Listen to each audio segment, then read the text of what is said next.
Welcome to my channel. This is a scary story about a house that vanished. I was in my early 20s and backpacking around Europe with some friends. We'd been traveling for months and our money was getting low. We had just arrived in Germany and were walking through a small town looking for somewhere cheap to stay. And we walked right past this nice little house with a sign out front saying Zimmer frei, which means room free. It also said €8. So we decided to go check it out. We knocked on the door and an older German woman opened it. She didn't speak much English, but enough to tell us about her guest house and that she had one room left. She showed us the room. It was small, but the bed looked comfortable and it had a little sink. The shared bathroom was right down the hall and the kitchen was big and fully stocked with dishes, pots and pans and stuff. And she even gave us this big jug of fresh orange juice. It was really nice and it was only €8, so we thought it was a great deal.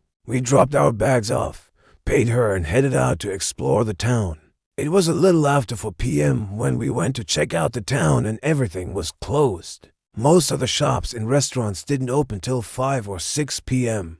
because it was still early in the season and most tourists hadn't shown up yet. There wasn't much to do, so we just walked around a bit and then came back to the guest house. The old lady was cooking dinner in the kitchen and invited us to join her. She made us this big pot of soup and some bread, and we ate together at the kitchen table. She told us about the town and the surrounding area. It was really nice of her to invite us over, but we were tired and wanted to get some sleep. So after dinner, we thanked her and went back to our room. The next morning, we woke up early to some loud banging and what sounded like screams in the next room. It was strange, but we couldn't make out any words. My friend and I looked at each other and started laughing. It probably was just some drunk people being loud, we thought. Then we heard a crash followed by heavy footsteps near our room. My friend and I sat there listening, but we couldn't hear anything else.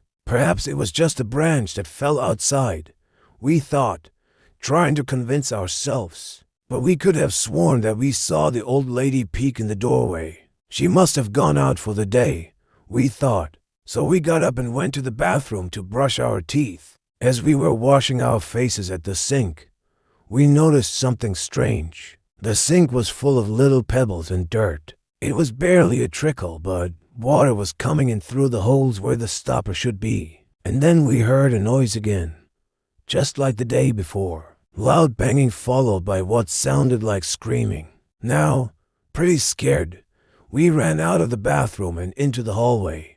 We started to walk toward the old woman's room. I don't know why we did this, but we both had a weird feeling that something was wrong. As we approached the room, we could hear the commotion getting louder. Then we saw something that made us stop dead in our tracks. The room was completely destroyed. The wallpaper was ripped off the walls and hung in shreds from the ceiling. Furniture was overturned and broken. The bed was smashed and the windows were shattered. What was once a cozy little bedroom was now a scene of a crime or a bad horror movie. We stood there staring at the wreckage for a few moments, not saying a word. Then we started to scream as loud as we could. No answer. So we ran out of the house as fast as we could. We turned around to look back at the house, but it was like it had never even been there. In its place was a pile of rubble and a small wooden sign that read "Beware of Dog." That was all that was there. Nothing but a pile of rocks and dirt where the house had stood. We were freaked out and didn't want to stick around to find out what was going on. We started to run down the road, not stopping until we were far away from the house. Then we turned around to look back. And guess what? There was nothing there. All we saw was the road and the forest behind it. We were shaken and confused, and we couldn't figure out what was going on. We knew that we needed to get away from that house, but we didn't know how. We were terrified and unsure what to do next. We decided to go back to the main road and flag down a car and ask for help. After walking for a while, we finally found a car who agreed to take us out of the woods. A young couple. They dropped us off at a gas station where we could use a phone. I called the police and told them what had happened. Of course, they didn't believe me. A house that disappears. I mean, come on. Who would believe that? They told me that there had been no reports of strange activity in the area and that I should just forget about it and move on. But we couldn't just leave. Something wasn't right. We had seen that house, so we convinced a couple who had given us a ride to the gas station to take us to the nearest town.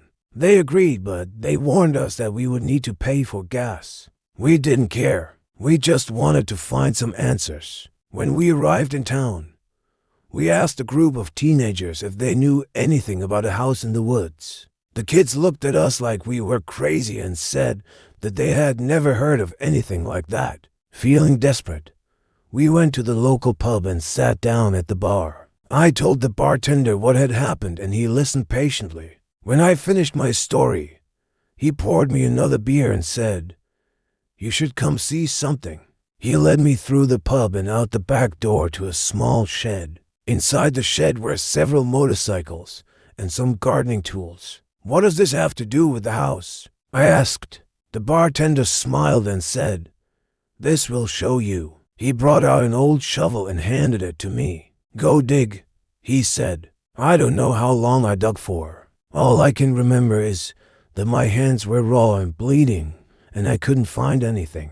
Just as I was about to give up, I felt something hard under the dirt. I brushed some of the dirt off and saw that it was a piece of wood. It was a piece of the old lady's bed. I continued digging and soon found more pieces of furniture, the old sink from the bathroom, even the toilet. But I didn't find any sign of a house. As the sun began to set, I stopped digging and sat down on a nearby tree stump. I was exhausted and frustrated. I felt like I had been digging forever and had found nothing. Suddenly, I heard a voice behind me say, "Looking for this?" I turned around to see the bartender holding the old lady's jug of orange juice. "Where did you get that?" I asked. The bartender smiled and said, "That's none of your business." He took a step closer and said, "Now, I'm gonna tell you what happened here." He explained that the old woman who owned the guest house had disappeared a few weeks earlier. The police had searched the house and found nothing. They were now investigating her disappearance, but they didn't think that they would ever find her. "What happened to her?" I asked. The bartender shook his head and said, "That's what we're trying to find out. We never did find out what happened to the old lady or where her house went. We left the next day and never looked back."